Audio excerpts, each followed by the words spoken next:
oh, makeup makes me feel more confident, and what's wrong with getting a nose job or getting your jaw fixed. You don't look like yourself. You look the way a man wants you to look. Your skin is not your skin. Your skin is the skin that some man wants to touch. Your hair are not your hair. What do these long hair give you? When a woman reaches a certain age, her sexual desirability decreases. So there's a lot of pressure to find a partner before she reaches that age. Feminism is mockery of rebellion. It's the biggest scam. 50% of human population kept subservient by the other 50% just for the sake of physical pleasure and reproductive control. That's all. Nothing more than that. Women call each other hot as a compliment. Women also abuse each other, referring to their own genitals. What do you think of the Free the Nipple movement that started in 2012? The society and the women are liberated when clothes remain no big deal. I have seen my mother being beaten up very badly and all those stuff. But at the same time, when I see the state of women, I also see that they are equally patriarchal as their male counterparts. So women are... Namaste Acharya ji. My name is Saloni. I live in the US, and I read your article in the Pioneer about feminism. There was something you said that really intrigued me, so I wanted to ask you a question about that. You said that one can be a feminist and still be a misogynist at the same time. So I was really curious to know how one person can be pro-women and also anti-women at the same time. Like, how is that contradiction possible? Do you mind elaborating on it a little bit? Because both define the woman as the body. It is at the point of definition that they converge and conquer. So these two are hand in glove. These three rather, the patriarch, the feminist and the misogynist. Because all three agree on one point. The woman is the body. The woman is the body. You won't find feminist discourse where the very physical identity of the woman is questioned. The woman is taken as the body, and then equality, rights or privileges are sought for that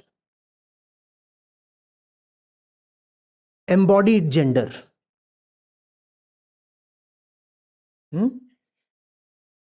So there is not much in that. I talk of that as seeking freedom within the cage. And there is ample proof from societies in India and across the world that the embodied kind of freedom doesn't help beyond a point. That doesn't mean that the most cherished feminist principle of equality before genders is to be dishonored. Yes, there must be equality. Yes, but that's a very small target you set for yourself. That's a rather unworthy goal at this advanced stage of feminism.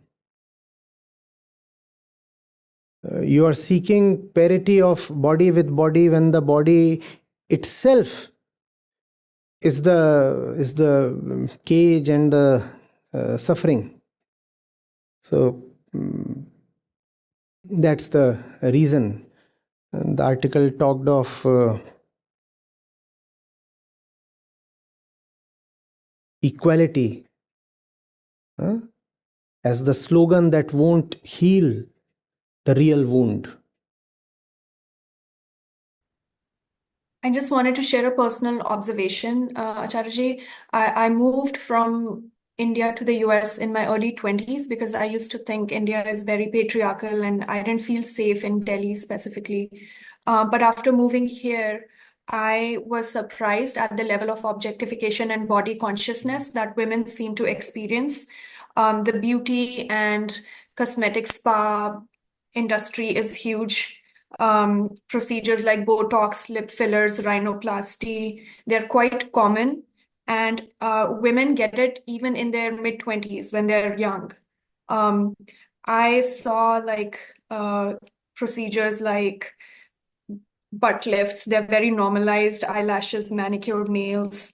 Women from middle class backgrounds get it, and it's very common. So, my question was, if these societies are considered progressive, why is there such a strong emphasis on physical appearance, beauty, and fashion? And are these choices truly expressions of empowerment, or is this internalized misogyny, do you think? This is internalized misogyny. No doubt about that. The traditional male gaze has been soaked in. The woman is looking at herself as the man would look at her and calls it freedom. Says, this is my body, my choice, and my own gaze.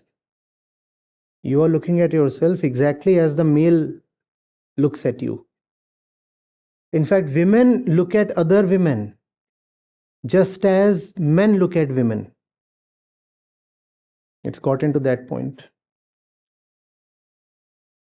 When you ask them, though, they'll tell you, oh, makeup makes me feel more confident, and what's wrong with getting a nose job or getting your jaw fixed? They see it as empowerment. They see it as something that enhances their beauty, and that's how they see it. They don't No, really see it the as. thing is to ask, where did they get this idea from? Is this original? Is this innate? Did they have this concept as a little girl? At some point, they absorb it from the patriarchal system. And because they were not alert, sufficiently attentive at that time, in that moment, so they didn't realize that something alien has entered them. That alien thought is then nurtured as one's own.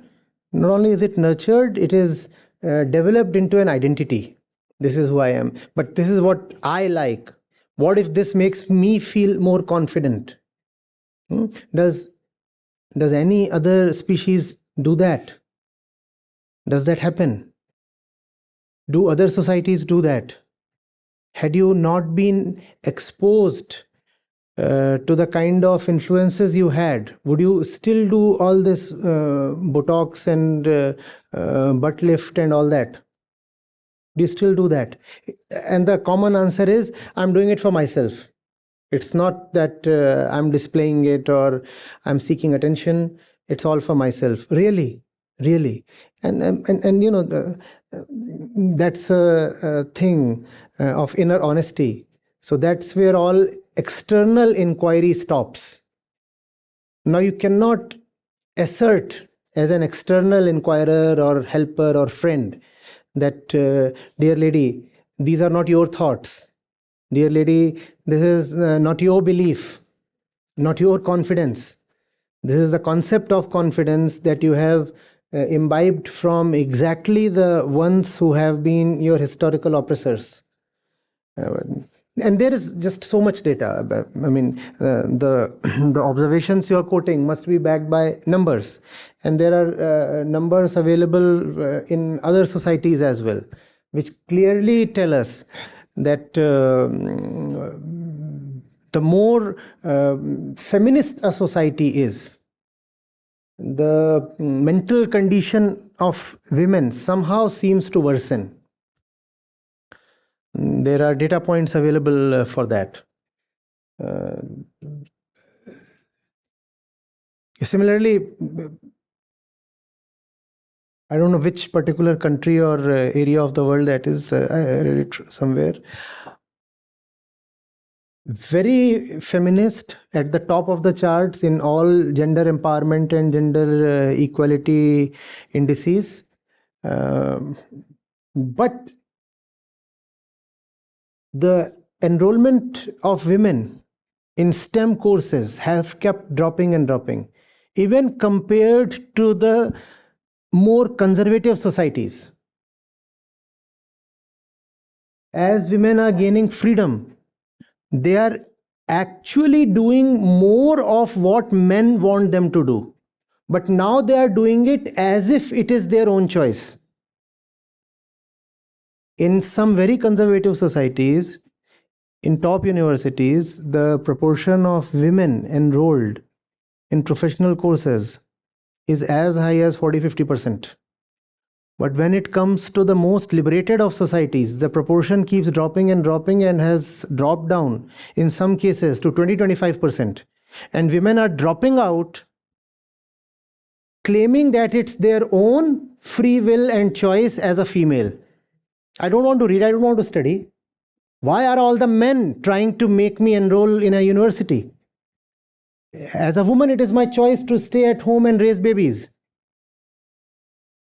And that's happening not in Arabia or Iran or South Asia or someplace in Africa.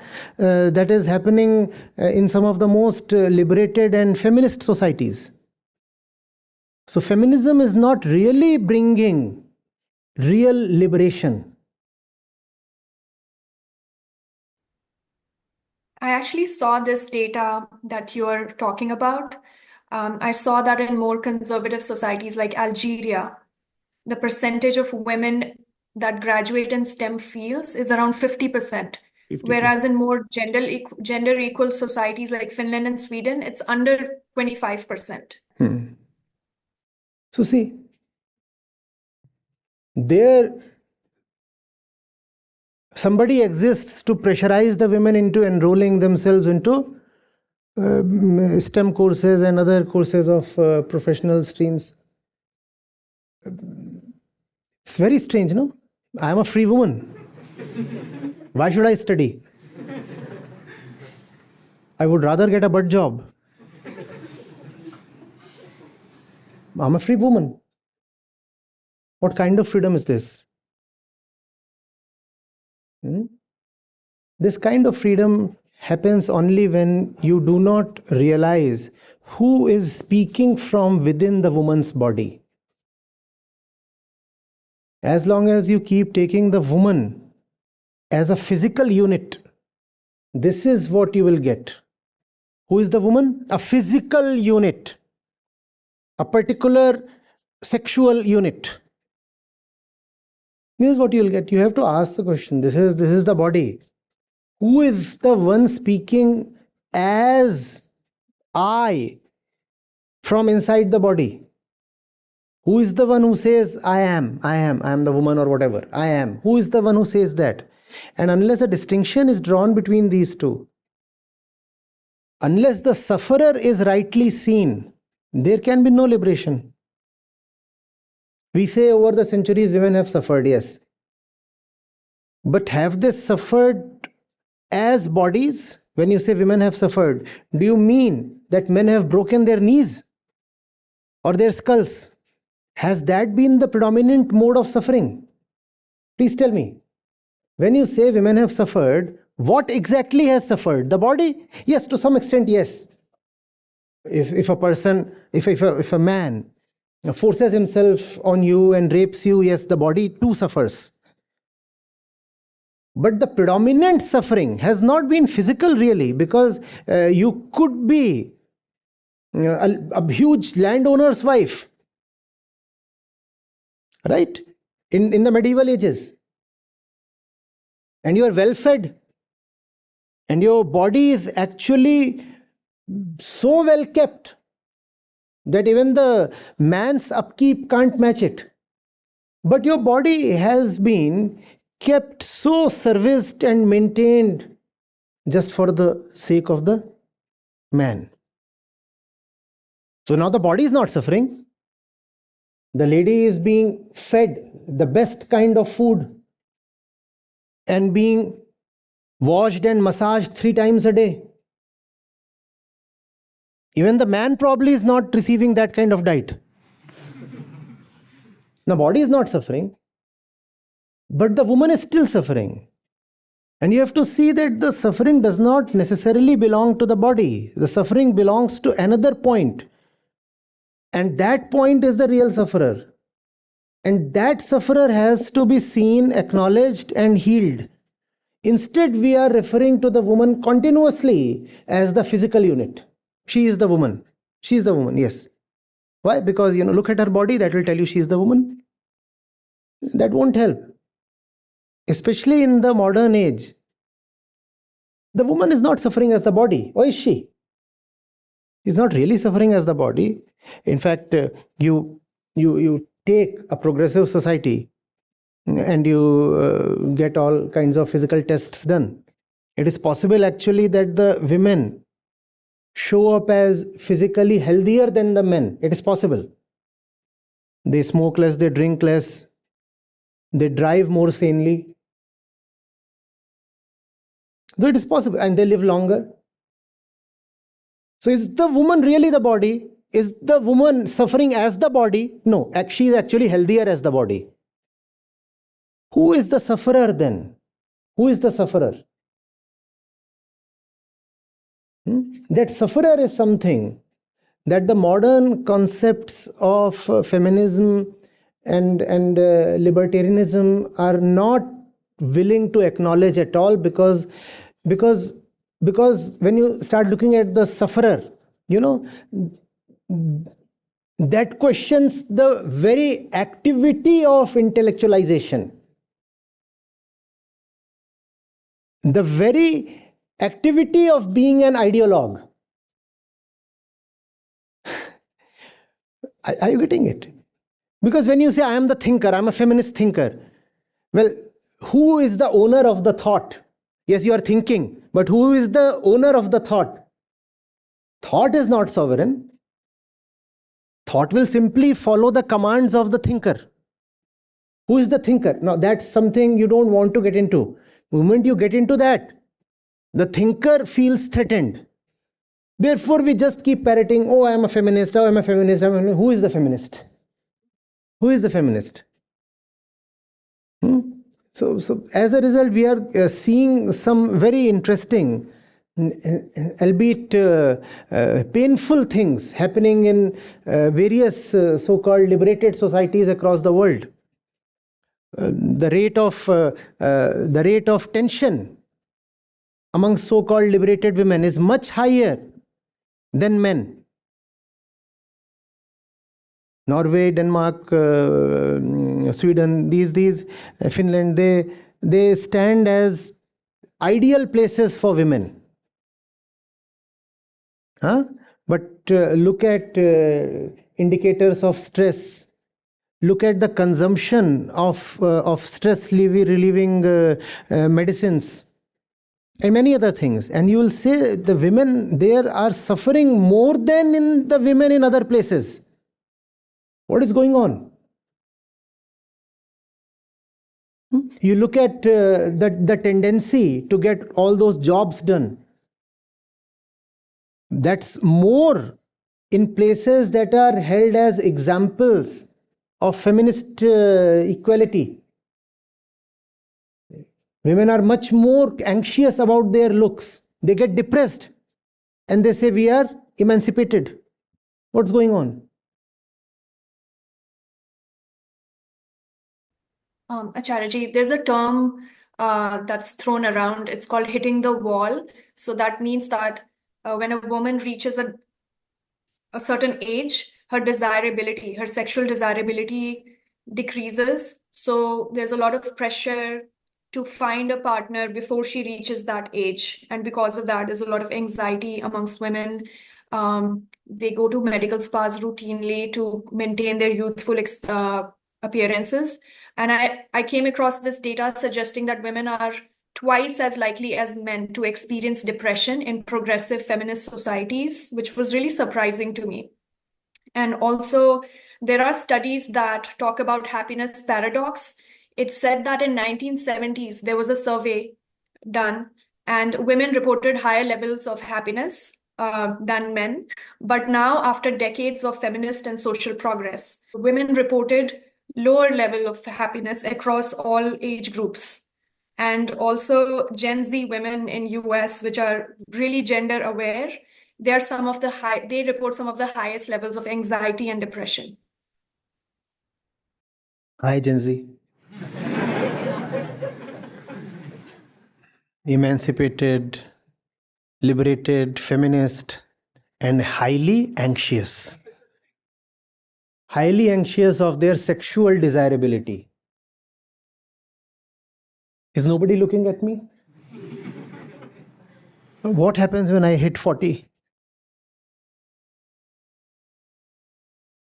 I have to get married at the right age and I have to have a baby at the right age. Anxious, anxious, anxious. Or is she anxious about samadhi? No, that's the entire anxiety. I'm already in my 30s. And docs say, getting pregnant after 35 is risky.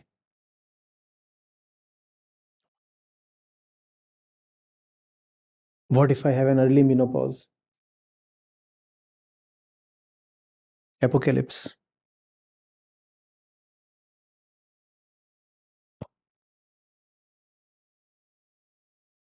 See, please understand. The wound that has been inflicted on women is very, very deep. It cannot be healed by all these very flimsy, very superficial things. Things like ideologies, things like slogans. Yes, externally there must be equality. Nobody is contesting that. Yes. Yes, there must be safety for women on the roads. Yes. Yes, if a goon is following and shadowing and troubling you, police must be available at one call, at the press of a button. Yes, we agree. Those are the basic features of a civilized society. But that alone won't heal the wound. And women are afraid of accepting what has happened to them over the centuries. They want to rebel within the paradigm.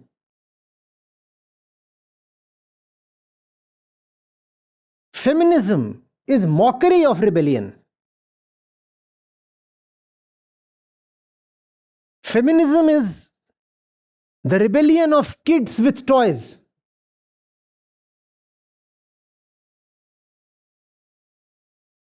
What the woman needs is a wholesale rejection of the entire flow of history.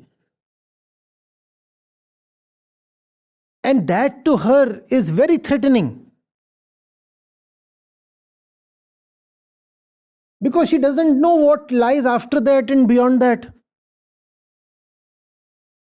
Partial rejection offers comfort. I can reject this and keep that. But what will you keep? What will you keep? It's the biggest scam. 50% of human population kept subservient by the other 50% just for the sake of physical pleasure and reproductive control. That's all. Nothing more than that. It's as straight and as gross as that. Nothing more than that.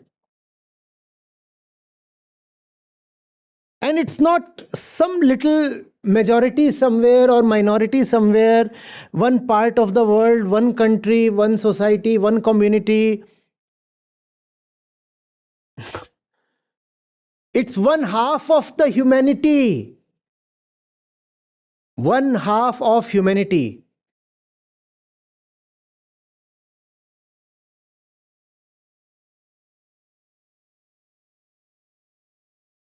It's the biggest scandal that's gone unreported. You know what's the biggest scandal? The form that the modern woman has taken. Because that form is the output of the oppression of centuries. By that I don't mean that the pre-modern woman or the medieval woman was any better. They were worse, yes, no doubt about that. What the modern woman today has is definite improvement over the condition of the woman that was 200 years or 500 years back. No doubt about that. But the wound is just so deep, that these little advancements won't help. She has to unbecome a woman. And that, I repeat, is scary.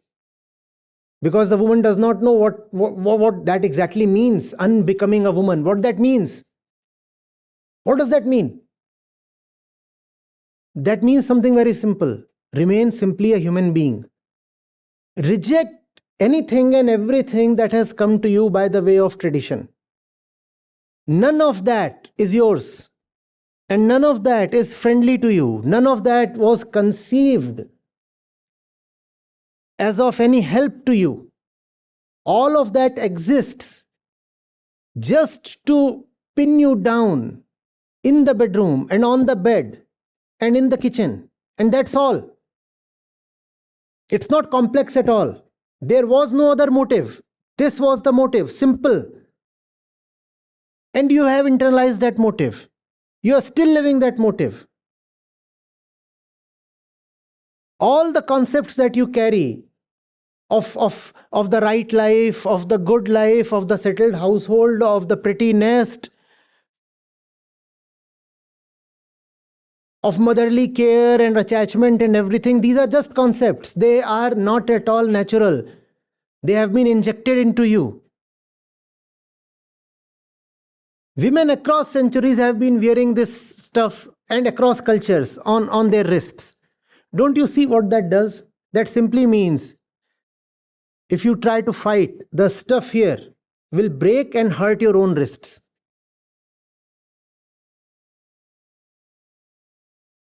That's bondage immortalized.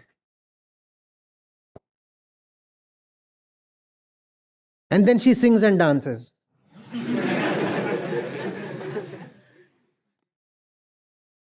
So fond of her own looks.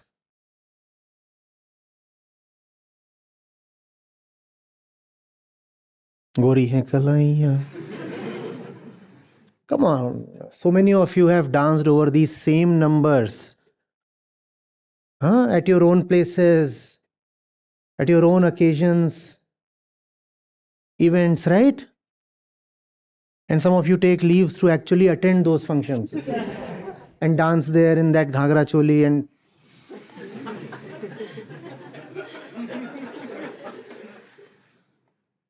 there was this college freshers function and there was a video on social media.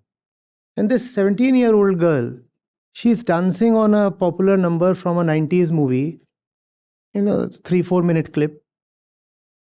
And one of the lines there was, Tere haath se peekar pani, dasi se ban jaun rani.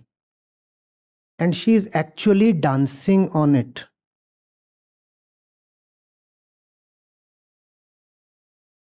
And this is Gen Z. But that's the most cherished ambition, Somebody will come and, offer me whatever fluid, liquid, whatever she's talking about. What the man's mind has been seeing over the centuries. Get the woman to drink. I was just saying, women call each other hot as a compliment. It's normalized in society. Women also abuse each other.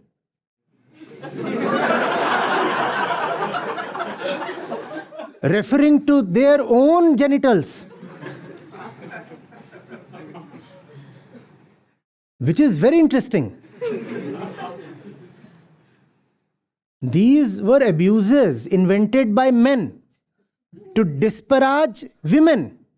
Now women are abusing each other, borrowing the same words that men use to abuse women. At least be original there. We need a new vocabulary of feminist abuses.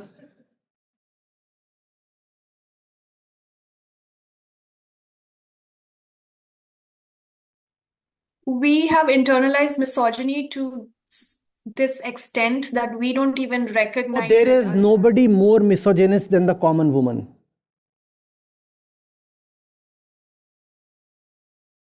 Otherwise, it's not possible. The kind of feticides, infanticides we have, especially in India. Because the man does not carry the womb.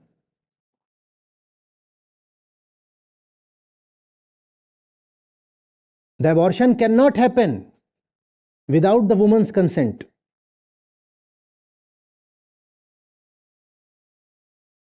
In fact, in a lot of families, it's the father who would rather want the daughter to study a little more, know a little more, learn a little more. And the mother would be more eager to marry her off.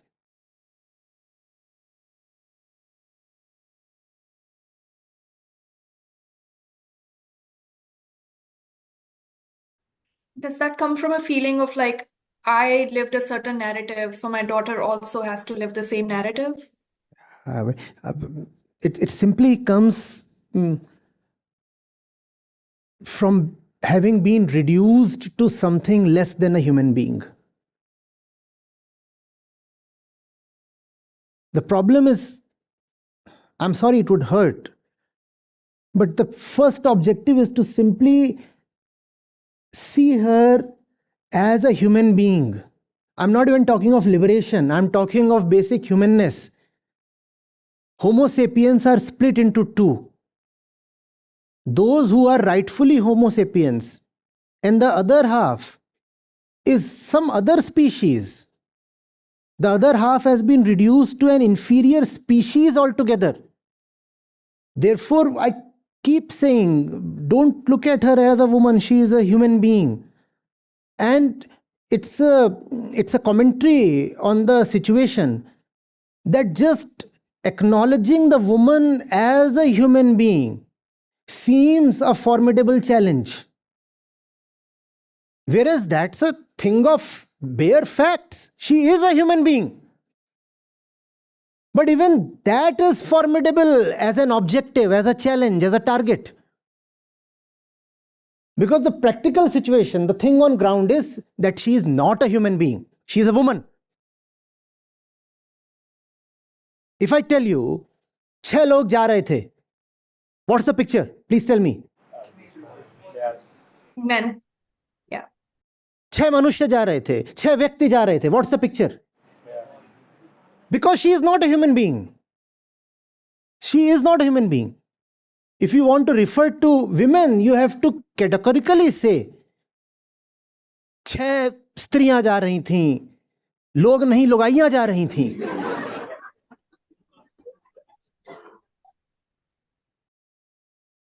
What kind of reduction is that? And women seem to have not just internalized it, they are propagating it in a very perverse way, they are enjoying it. And the entire world is paying the price. In progressive societies like US, there is no like pressure from society to be a certain way, but women choose to be, they impose it on themselves. They want to be extremely like feminine and wear lots of makeup and fake hair extensions are huge here. Like they choose that. Why would someone choose their own? Why would someone choose to look fake all the time? No, they would not do that had they been raised in relative seclusion. They are doing that because they were constantly exposed to the TV, the media, the school, the peers, the society, the shops, the advertisements, as girls, as teenagers. And all of that has gone in. And it is all of that that speaks now in their voice.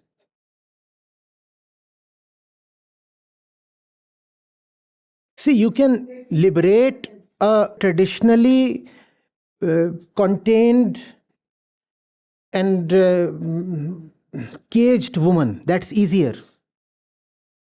But to really liberate a feminist is far tougher. Her cage is inside her.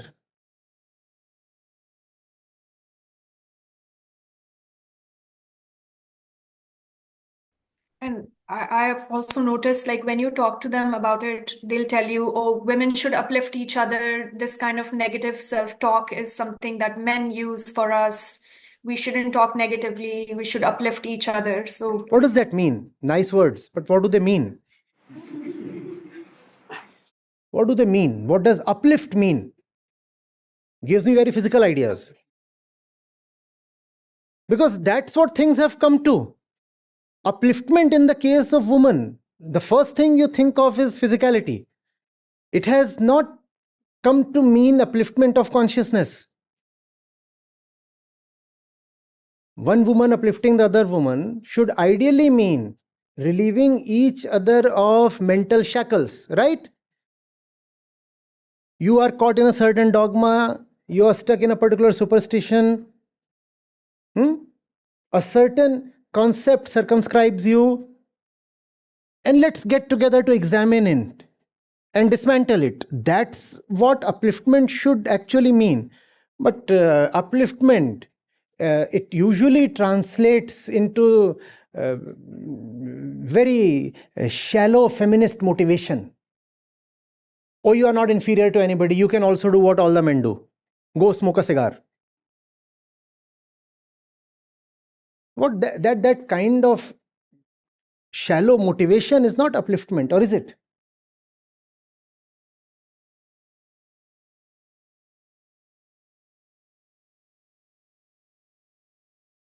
One half of our species, very broadly speaking, because most of women's best friends have come from the other half, from the other gender, right? So I know I'm running the risk of a very ungrateful kind of generalization when I say men have oppressed women, because it's men again who have been at the forefront of women's liberation. Again, that would be contested by feminists, but fine. So there is one half that has been in general so perverse that it totally suffocated the other half. Now this other half aspires to be like that first half. What kind of aspiration is this? You want to be like the one who destroyed half of humanity? Please tell me. Then what is this concept of equality?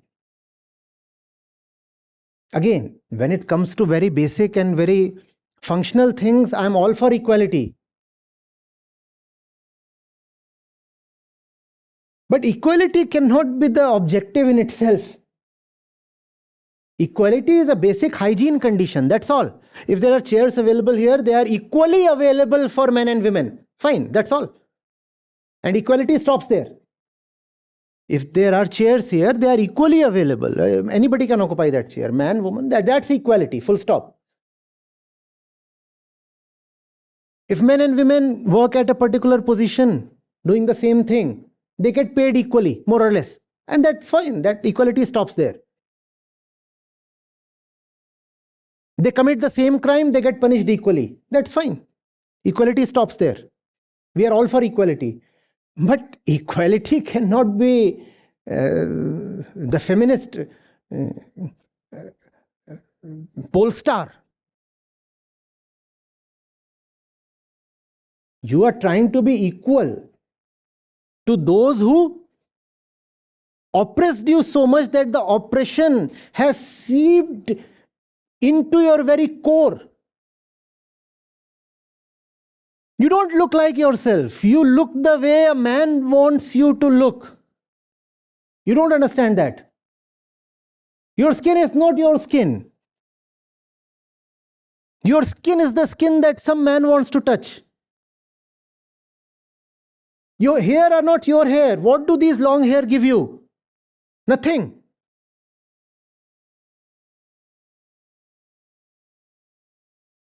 But that concept of beauty has gotten into you.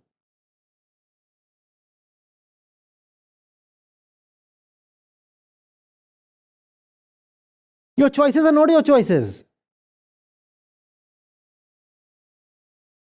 Continuously the slogans, my life, my choice, my decisions, but your choices are not your choices. They are coming from elsewhere.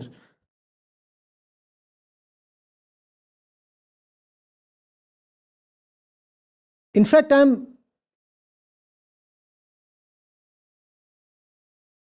as a member of the other gender, I sometimes find myself desperate to meet a woman who is a human being first. The moment you encounter a woman, it is their womanness that you encounter, not their humanity. You get the difference. And that is very unnatural. That hits me as a man. Can't I talk to her as a human being? But the moment the woman pops up. I'm not blaming, I'm just describing the situation. The baby is not born that way. That's what the upbringing does to her. I know that. So I can't blame her squarely. But that's what the situation feels like. The voice, the tone, the intent, everything is just womanly.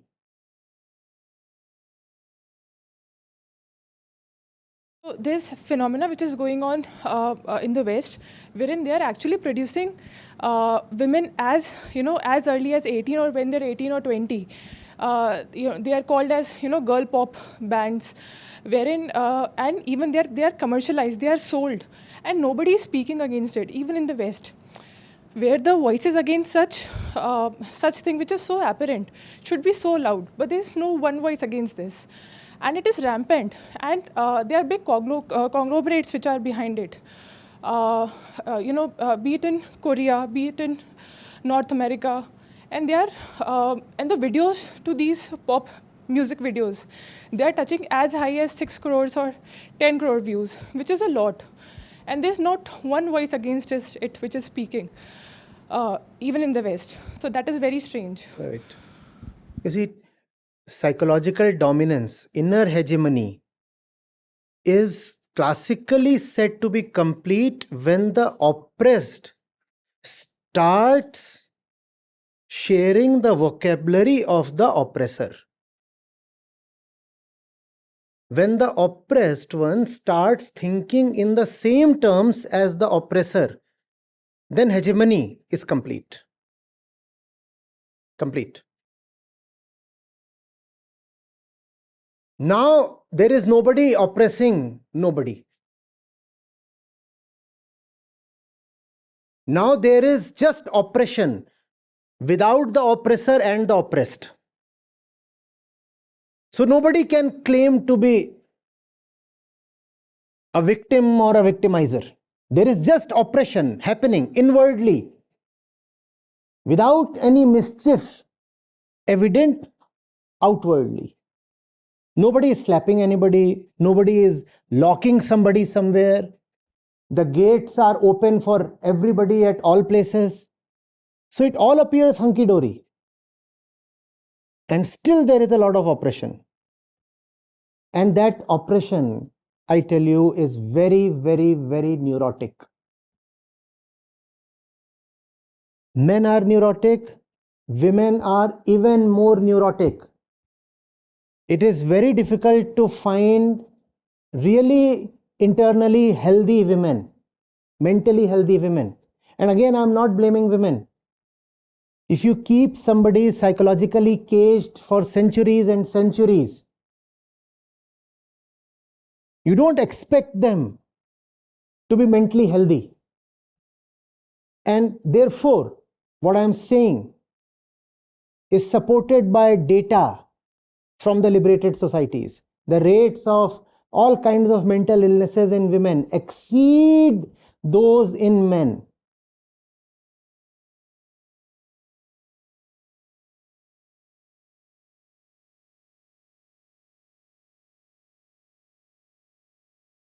The only way out is total neti neti. You will have to reject, reject, and reject.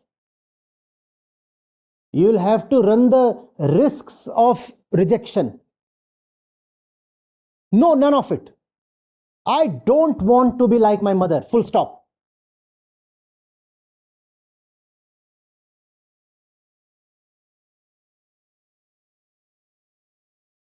The mother or the grandmother cannot be the role model.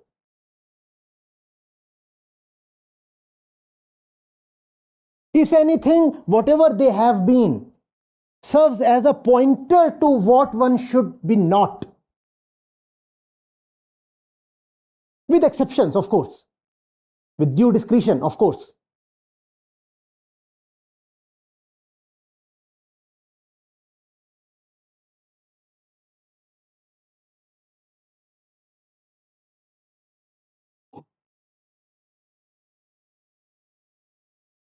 The womb, the baby, the kid, the man, the sexuality, the periods, they cannot be too central to your life. But that's what the usual psychological life comprises of.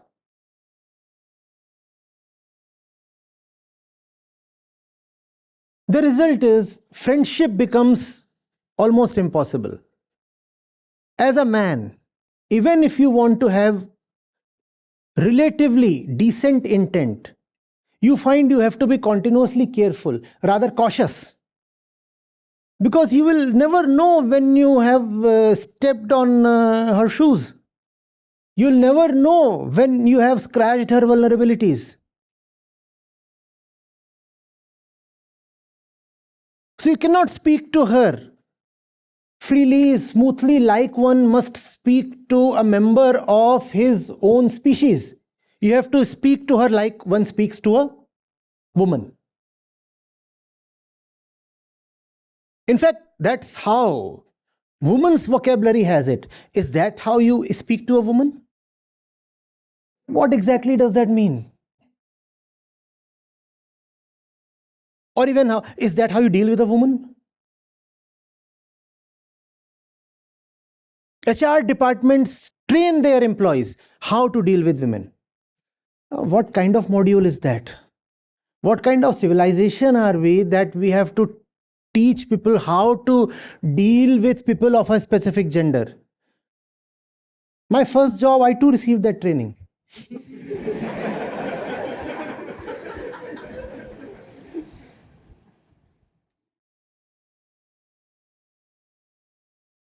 Why does that have to be taught?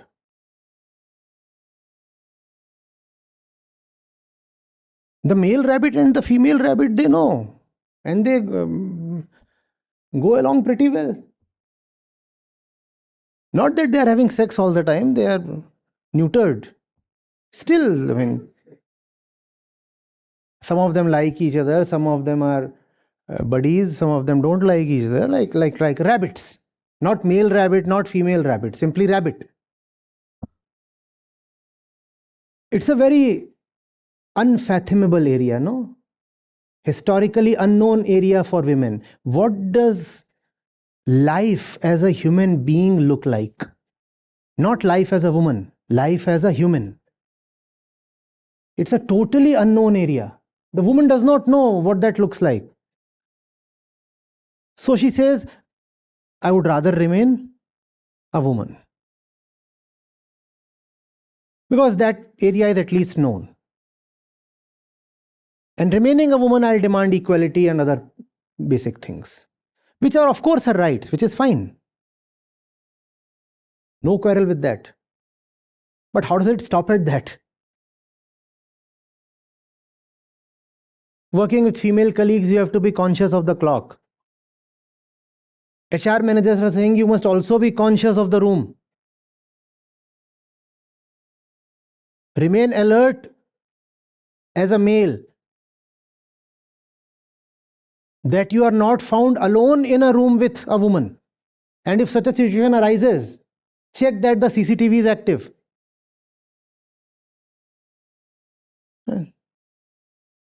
Bhai, you are a colleague. You are an intellectual peer. You are a co-worker. You occupy the same chair as I do. You are paid equally. In speaking to you, why must I be conscious of your body? Why must I be careful that the clock is not exceeding a particular time?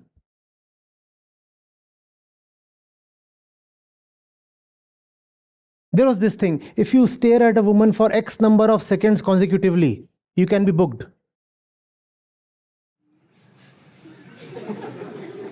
Why? I can stare at anything. Even from a right center, no. People have been known to freeze in front of Mona Lisa, staring at her for hours. Glad she's not alive.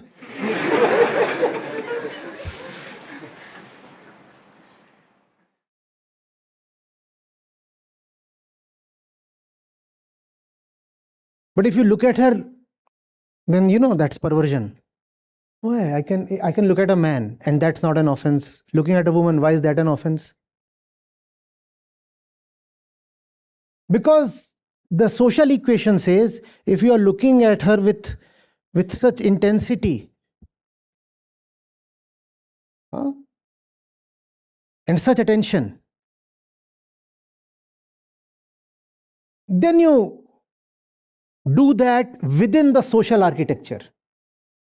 The man can look at the wife in any way, in any form, for any length of time.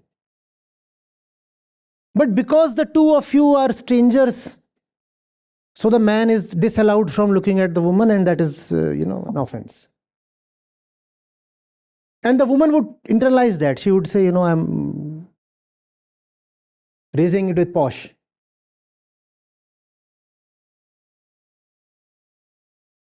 She doesn't realize what she is doing. What she is saying is, only my husband is entitled to do this.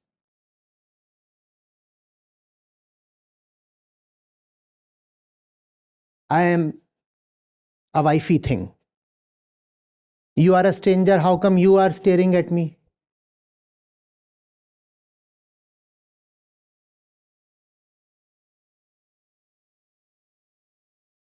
And the exact thing that the feminist would celebrate as accomplishment might actually be a regression.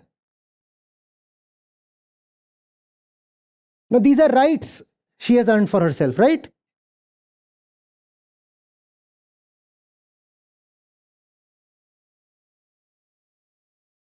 Are these rights actually taking her ahead or pulling her back? Or they were asking for menstrual leaves now. Wanted that to be included in rights. Would that take her ahead or pull her back? Please tell me.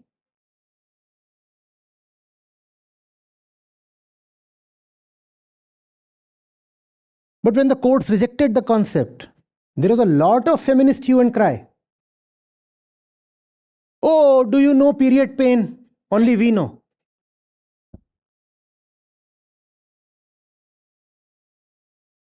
Do you know testicular cancer?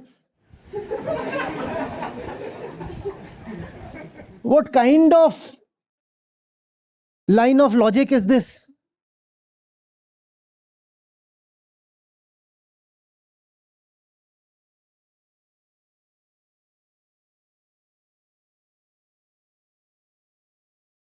Menstrual leaves.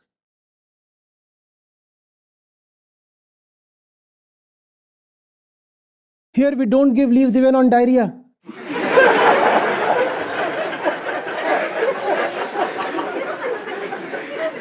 So many of you know that. Acharya, I had one last follow-up. What do you think of the Free the Nipple movement that started in 2012 to get women to go shirtless in public? Because there's a social norm around like men can be shirtless, but women can't be. And women said that why are their breasts sexualized? You know, men can go wherever they want, but why can't women be shirtless? What do you think of See, that? I'm again, just the curious. same thing. It's not the action that counts, but the actor. Right?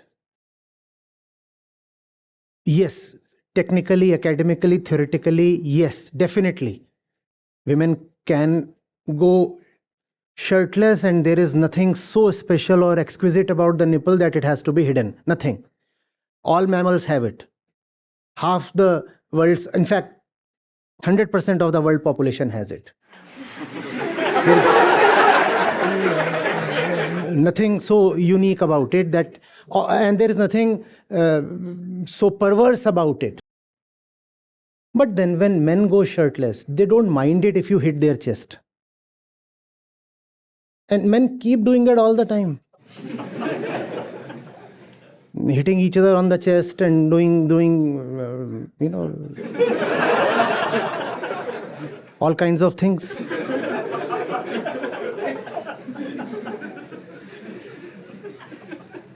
Now you can't really go shirtless and then expect that you will be treated as if you are still wearing a bra. You are shirtless, you are out there, and you are welcome. Come on, join the club. But then you can't do that as a woman. Men shake hands. So do women, right? And we don't distinguish, do we? A hand reaches out and you just take the hand, right? A basic.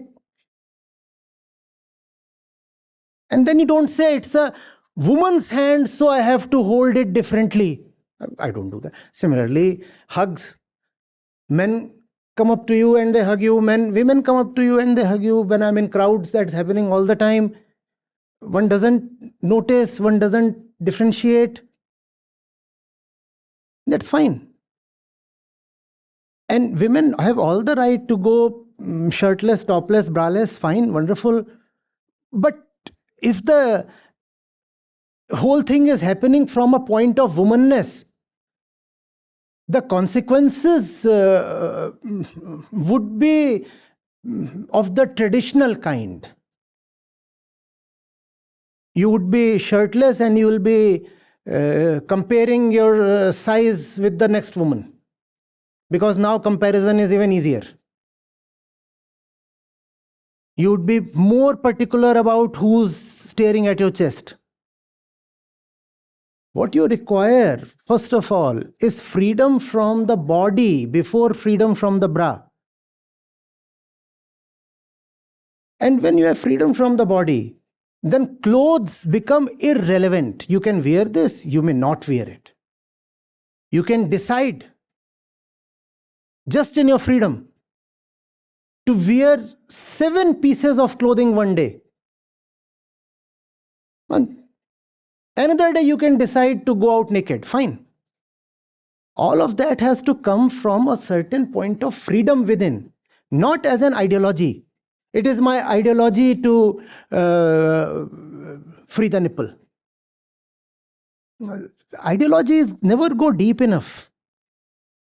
The nipple will be free, the woman will be not. Get it? And the poor thing will be asking, what have I done? I never clamored for liberation. Instead of liberating her insides, she is liberating some part of the body.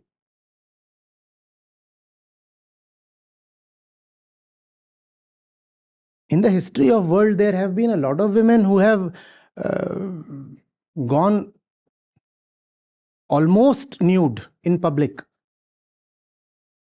And even men have honored them.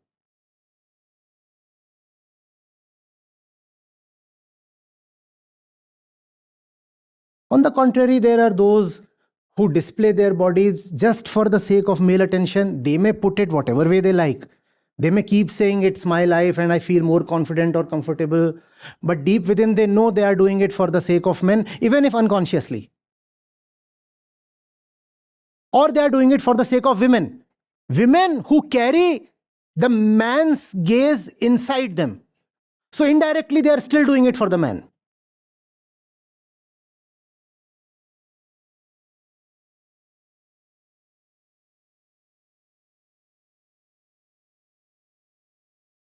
It's not about the nipple becoming visible. It is about the nipple becoming irrelevant, because it is a very normal thing. There is nothing special there. The buffalo has it. The cow has it. The pig has it. There is nothing so amazing there that it will enlighten you and transform you and awaken you and turn your life blissful. All women carry them. What did it give them? So what can it give to men then?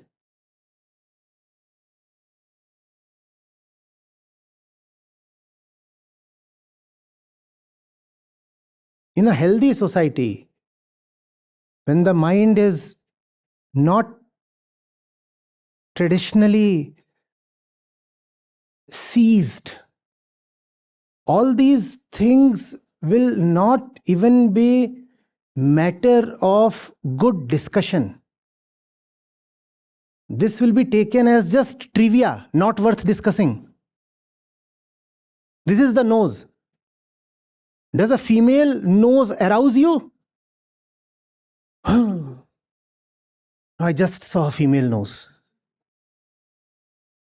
Same thing, much the same thing. And also, in the past, there have been societies in which women actually remained topless.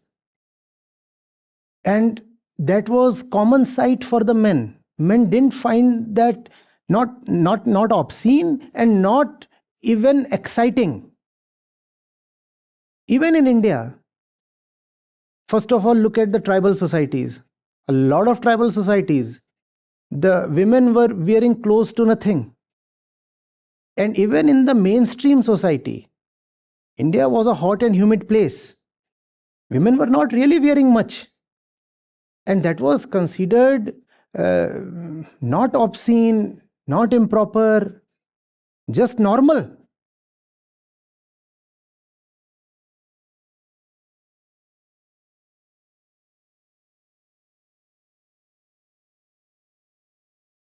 You can actually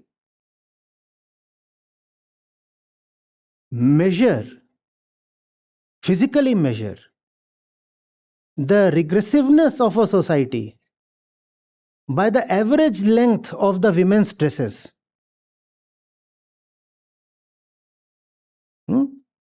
Inversely proportional. The more a woman is supposed to wear in a society, the more backward, regressive the society is likely to be. And that in no way means that by dropping clothes, the woman becomes liberated. Please don't come to that conclusion. No.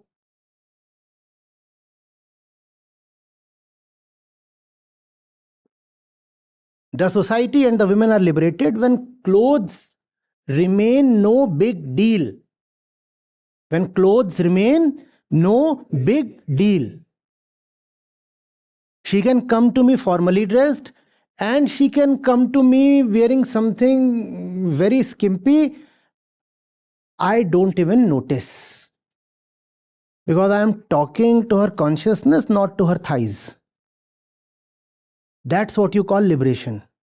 From both sides, the man and the woman.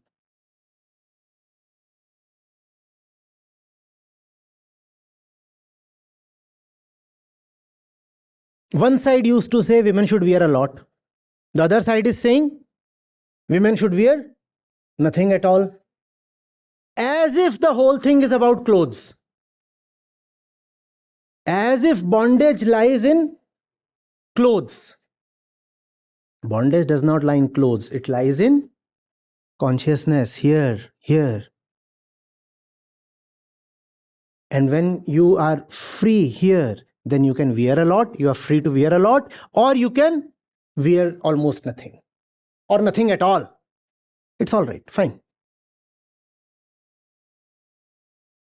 But just dropping clothes won't render you free.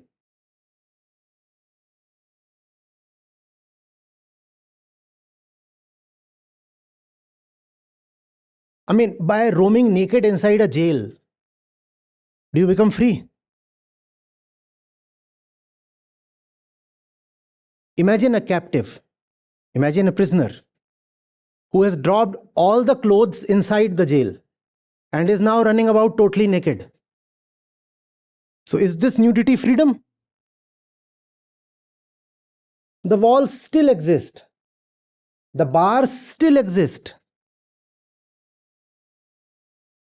You are still as much of a prisoner as you were with all the clothes.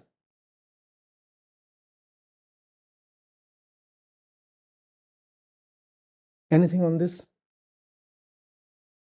Men. So you have invigorated a few men to take it ahead. Related to this, कुछ और है? दो mic दो भाई. Pranam Acharya ji. I come from the rural communities of Noida, Greater Noida only. When before this urbanization happened, the rural communities that were living here, I hail from there. So I have seen and lived the worst and the ugliest kind of the face of patriarchy that can exist. I have seen my mother being beaten up very badly and all those stuff. But at the same time, when I see the state of women, I also see that they are equally patriarchal as their male counterparts. They have been the victims of patriarchy throughout their lives, and they are exactly what their victimizers were like. I have seen women. See, there is a logic to that. If you are fooling someone, you know that you are fooling that person. So you will never believe in your own propaganda, right? Because you know that your words are propaganda. So you will never really fully believe in your propaganda. But the one you are fooling, if he has been successfully fooled, he will believe completely in your propaganda. So women are deeper patriarchs than men. Because men knew this was propaganda. Women never realized that this was propaganda. So they are still carrying it as truth. So women who were beaten by their husbands, they go forward and justify other women getting beaten by their husbands. See, it's not just about, you can have a woman who beats up her husband and is still deeply misogynist, the woman. For example, the woman is beating her husband regularly because he happens to talk to other women. And so every night he returns and gets beaten up by the wife. It looks like a role reversal, but it's still the same thing. Because the woman is saying, I am the one who will have exclusive rights over the man because the man has exclusive rights over my body. So if the man is talking to other women, I'll beat him up. Even this is patriarchy. The woman beating the man too can be an instance of patriarchy. Traditionally, we say, oh, look at the woman is being beaten. But so many women are beating up their men and even killing their men. Even that is patriarchy.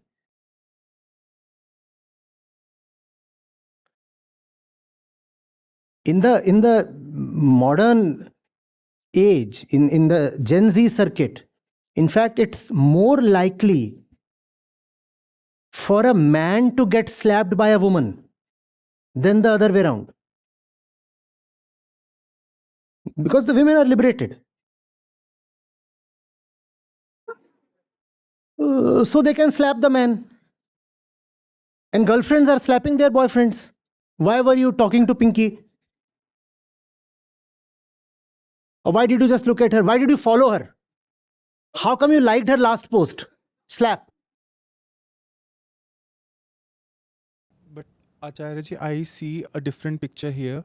Let's say if the women is the victimizer, they empathize with men, saying, "Oh, she's a very cruel woman. She's a very evil woman." But when the vice versa happens, then even there, the victimizer, they have sympathy for the men. Yes, And because the paradigm of feminism that says that man is at the top and therefore has to be respected, protected, and his age has to be furthered, and the woman should do everything possible to comfort him. So if it comes to a conflict between the man and the woman, man has to be naturally sided.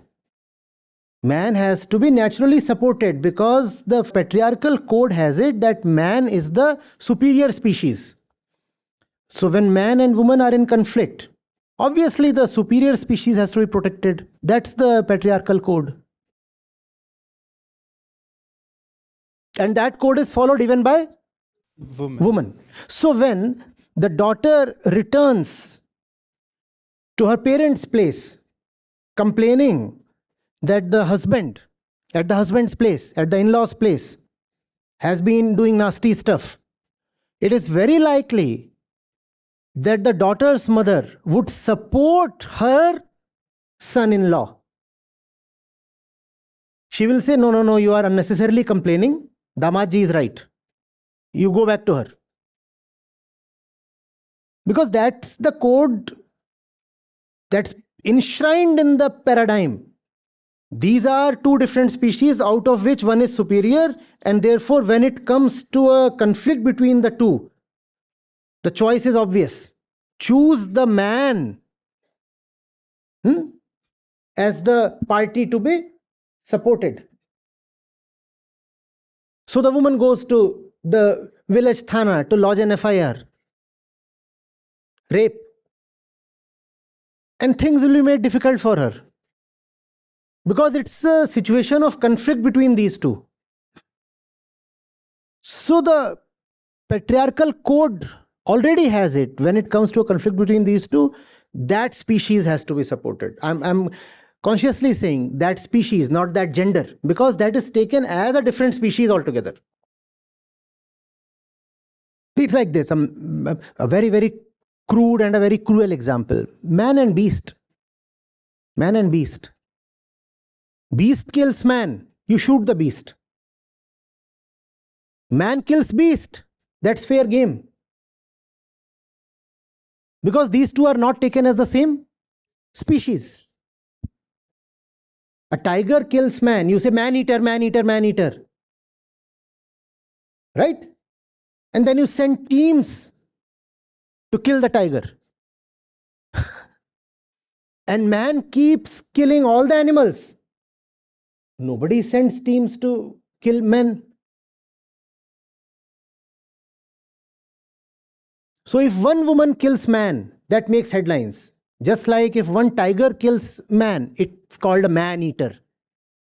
Because the killing is supposed to be one way only. It's not a two-way street. Yes, killing is allowed, but only when man kills tiger. Killing is allowed, but only when man kills tiger. Similarly, these two genders. Not that violence is not permitted. Violence is permitted, but only in one direction. And remember, we are civilized people, gentiles. We cannot be seen as wife beaters. So therefore, violence becomes silent and subtle.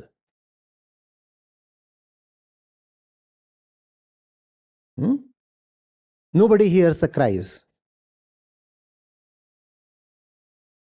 A lot of that violence happens right on the bed. In fact, that's the epicenter of the whole thing, the bed. It's the bed for which the entire paradigm was raised in the first place, to ensure constant and captive supply of sex. That's all. Legalize it. Make it structural. Make it religious so that she can't run away.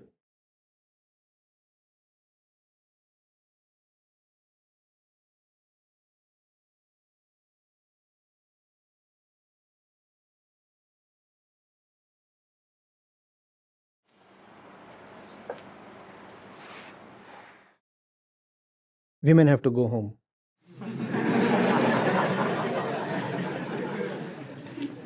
You're a feminist, huh?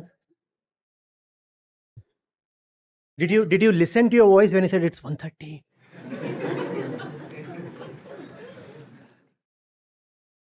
So what?